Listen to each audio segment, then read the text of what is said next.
14ই March মোদিজির জনসভা কলকাতার ব্রিগেড প্যারেড গ্রাউন্ডে।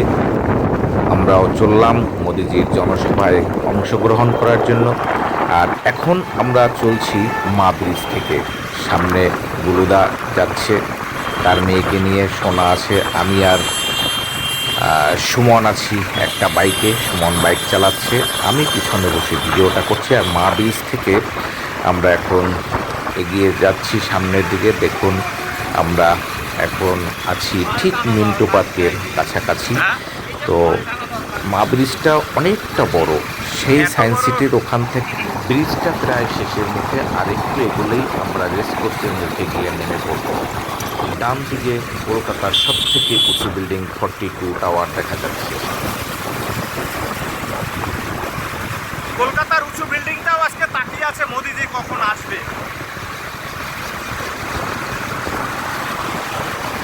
খুব সুন্দর একটি ভিডিও, দেখতে থাকুন, ভীষণ ভালো লাগবে। চলছি মোদিজির জনসভার দিকে, বাইক চলছে হু করে, আমাদের পতাকাটাও উঠছে হু করে। এদিকে ভিক্টোরিয়া দেখা যাচ্ছে।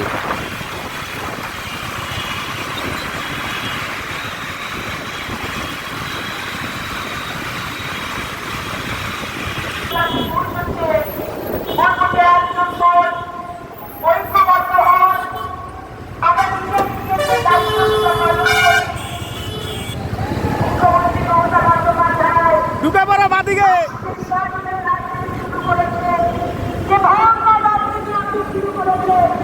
কাছাকাছি এসে পৌঁছাতে পারে, যাতে ধর্মতলা থেকে তাদের হাঁটা লাগাতে না হয় সেই ব্যবস্থা করুন।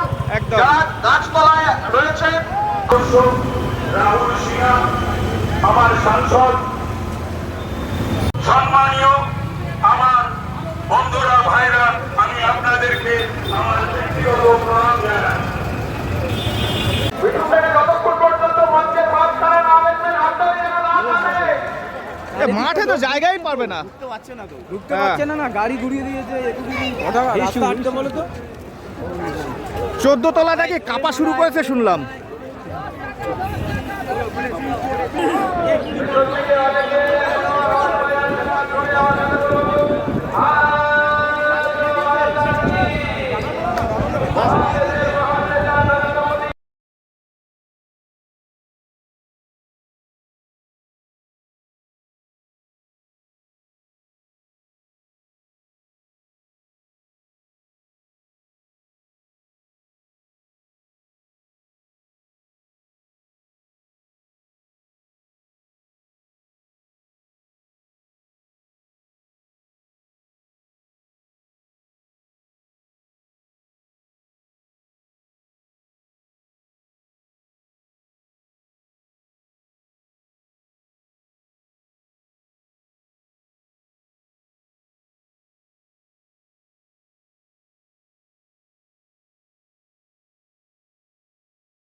बनाएंगे।